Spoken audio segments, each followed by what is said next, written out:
Welcome to section 4. At this stage, you have a solid understanding of the word business.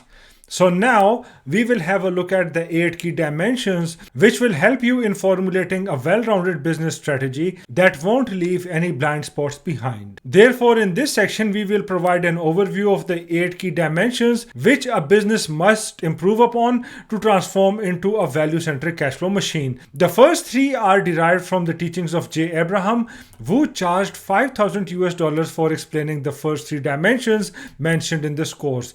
He used to invite people into a hall and tell them the impact of the first 3 dimensions mentioned in this course, and they still work to this day. Please note that we will study these dimensions in depth and thoroughly analyze them in section 7. For now, I want you to familiarize yourself with them, and it is just an overview of these dimensions. I want to take you through the same process as my mentees so that you can learn things in a step-by-step manner.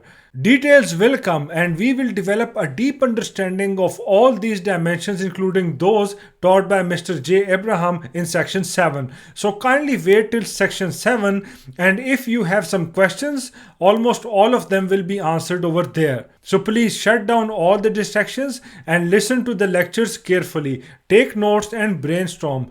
I will explain these dimensions from various perspectives so that you can come up with creative ideas which will help you in optimizing your business along all these dimensions. So let's go ahead and learn the first 3 dimensions which are taught by Mr. J. Abraham. Afterwards, we will learn the last 5 dimensions which I observed during my career. So let's proceed to the first lecture of the section.